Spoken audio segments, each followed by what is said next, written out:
we are going to discuss resistance of a PN junction or a crystal diode. As you know that PN junction heavily conducts in the forward bias, and it conducts very low as the reverse bias is applied. So it offers resistance in both forward and reverse bias modes. But forward resistance is quite small when as compared with the reverse resistance. So basically PN junction has two type of resistance. One is known as the static or the DC resistance, and other is the AC resistance. So the resistance, as you know, could be defined like V by I. So this is the voltage divided by the current. So current equation that we have done earlier, like in rectifier equation, this is the same equation that we have done here, except with the change that we have taken the eta value. Eta is 1 for germanium and is 2 for the silicon. So this is your RDC. So the resistance which is offered by a diode in forward bias is called the forward resistance, and it is denoted like RF.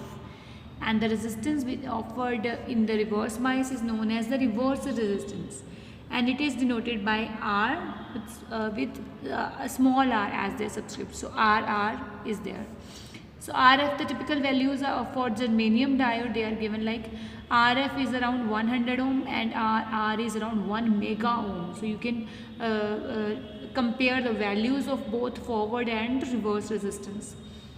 Next we have dynamic or AC resistance. Earlier we have done DC resistance, now it's AC resistance.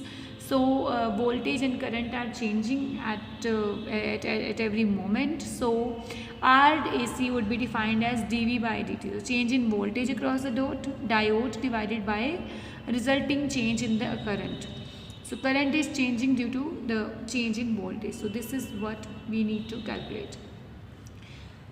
So R is here not a constant quantity, and it is determined from the forward characteristics. So RAC also depends upon the operating points. So here we are calculating for calculating RAC, we need to take the rectifier equation that we have taken, and we just have to differentiate it with respect to voltage, because here we are going to fill dV by dt, we will calculate di by dV, and then we will fill the reciprocal of that over here. So when we are calculating, so we will just do simple differentiation with respect to V. So this is what we have got now, exponential of this, and then then we have E by eta kt here. So this is what we have now. Because large forward forward bias, this is taken to be more than 1. So this value is neglected, or it have been taken equal to 1. So this is where we have got di by dv.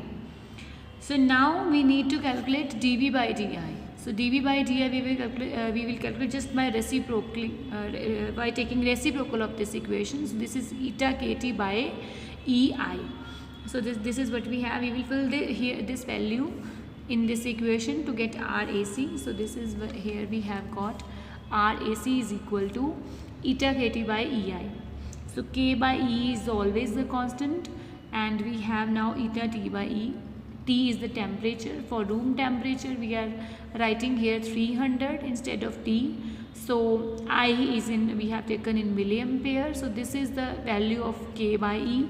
So these, after filling all these values, we have got this equation. So 26 multiplied by 10 raised to power minus 3 by I eta. So this is the value we have taken. This is RAC. So for germanium, because eta is 1, so this value will like this, and for eta is equal, for silicon, eta is equal to 2. So 52 multiplied by 10 raised to power minus 3 by I is taken here. So this is the overall value that we have. This is the value of RAC, basically the dynamic or AC resistance of the diode. So these values are in milliampere and these values are in ampere. So next we will study about the ideal diode model. So ideal diode is one which offers zero resistance in forward bias and infinitely large resistance in the reverse bias. So it must be conducting in the forward bias and it must act as insulator as we connect it in the reverse bias. So this must behave as a perfect conductor when forward biased and is perfect insulator when reverse biased. So ideal diode is like an automatic switch. So when the current tries to flow in the forward direction, the switch is closed, and when the current tries to flow the other way, the switch is open.